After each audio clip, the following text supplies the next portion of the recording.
This is a short video related to the sanctions and, in fact, the results of it and the impact on the economy and business in general.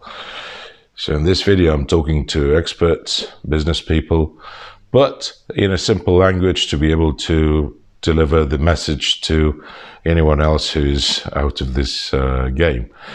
Well, lots of people in the media, in fact, pointing at that the ruble, the Russian ruble, became stronger for the last 2 days because of the prices for gas and rubles and other blah blah blahs.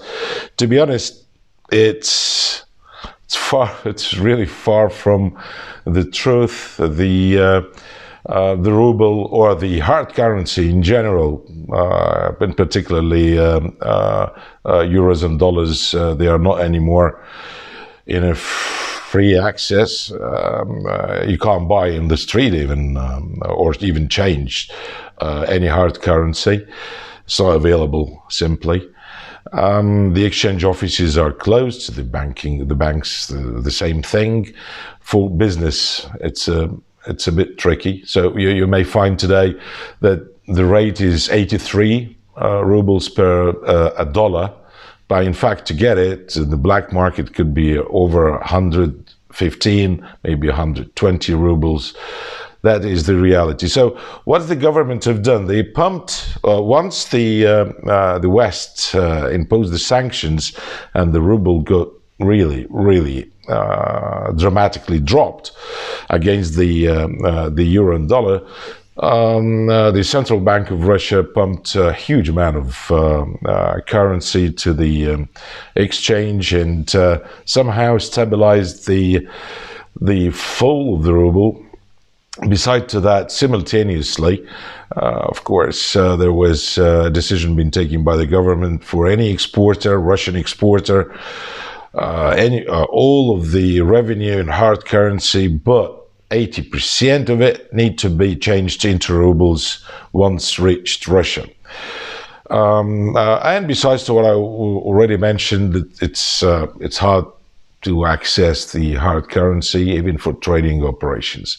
Coming to the trading operations and the sanctions. Also, I do hear some genius people, mainly in the Western media, saying that the sanctions is not enough sanctions, that wouldn't destroy the Russian economy. I'm not talking here about politics and bullshitting and destruction of anybody's economy, but I'll tell you just a few things which might help you to understand the real situation and the opportunities, if you may, of course. Well, I'll begin with the sanctions. Of course, you can go and read the sanctions set by the US and the EU, but mainly I'll focus on the EU, because there is an amendment from the EU to the sanctions which been imposed in 2014 against Russia, also in relation to Ukraine.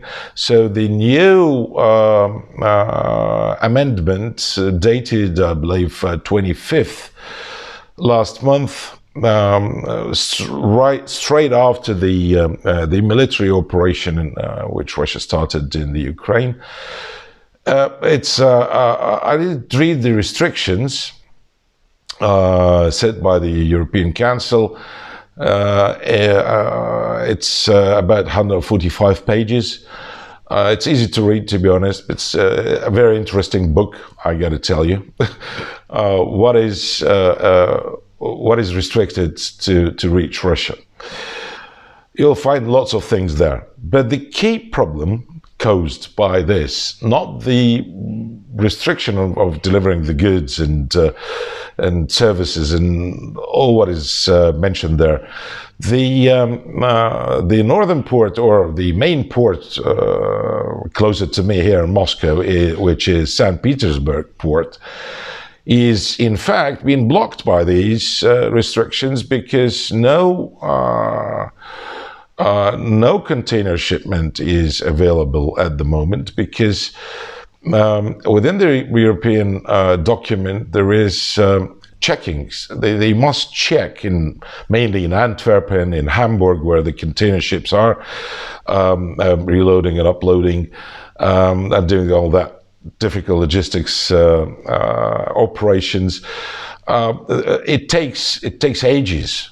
Therefore, nobody is. It's high risk even to ship to Russia, because a friend of mine who works in a major international logistics company, he said to me that a multi-thousand container ship reached Hamburg, and they started checking, and in 3 days they checked 30 containers, 30 containers. So therefore, forget about St. Petersburg as an outlet for in or out of Russia. The southern port, which is in Novorossiysk, one of the terminals is sanctioned. Then the Black Sea itself, in the Black Sea, no need to tell you the consequences, but there is some Turkish and some Chinese lines are still operating, but really there is lack of containers. There's no containers, I got to tell you.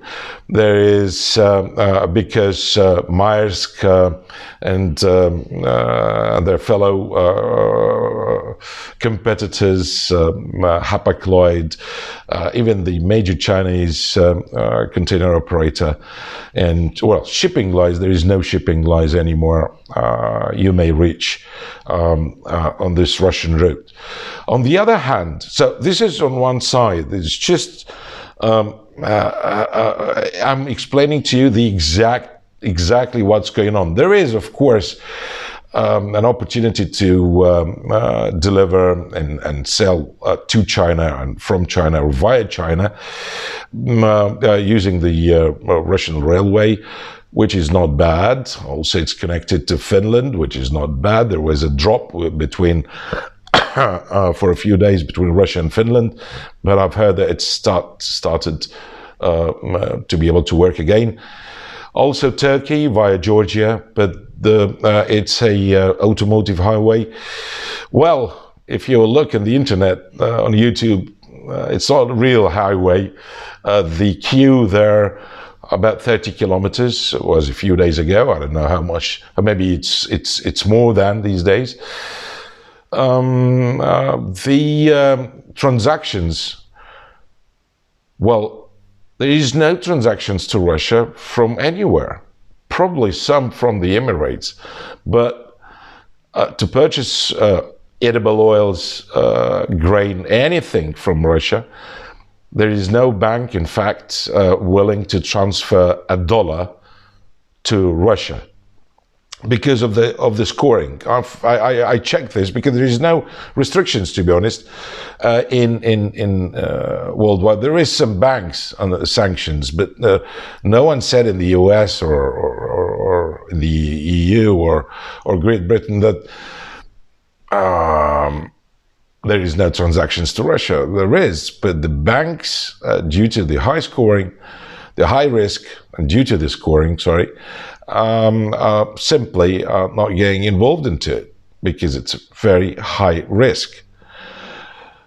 And that caused this problem with the products which been and raw materials which been shipped from Russia, notwithstanding with the move from the Kremlin towards supplying not friendly countries. I mean, mainly, of course, the EU and the US with the raw materials or any goods produced in Russia or made in Russia in ruble. Because that's really, there is no impact at all on the operations. You simply transfer dollars or euros to a Russian bank, change them to rubles, and here you go. The deal will be settled once the ruble amount of the price is in the ruble account. Therefore, the deal is done. That's the only difference. So it's nothing to do with supporting the ruble because, as I already explained in the very beginning, to support the ruble, there must be a free trade in the exchange for the ruble, and we don't have it. Only some of it. So things are really going bad.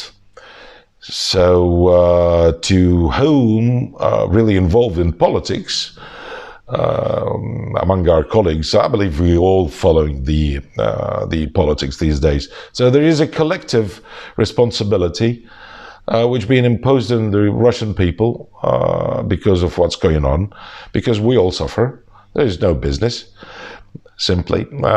Companies leaving the country, not because of the reputation risks only, or not maybe because of the so-called reputation risks.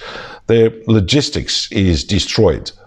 So people or companies who used to manufacture or involved in the automotive industry, food, you cannot get simply anything of what you need from the international supplies. Even the local manufacturers of the local products of the local brands, which is mostly local raw materials, there is lack of paper for ticketing. There is lack of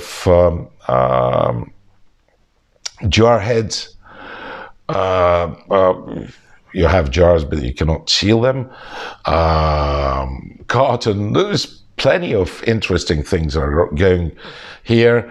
And I'm not going to interfere or even go through how the Russian government got prepared for such a mess.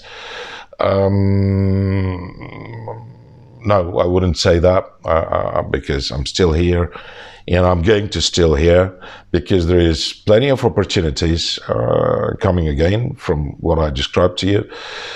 Of course, there is lack of opportunities for Europeans and Americans, but there is great opportunities for the Turks, for instance, for the Turkish companies, Middle Eastern, Chinese, but they all,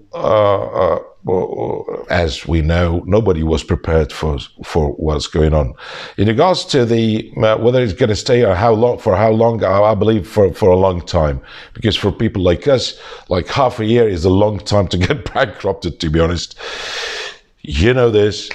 Please write your questions and comment if you have any ideas. Also, I'd like to share. And good luck for everybody.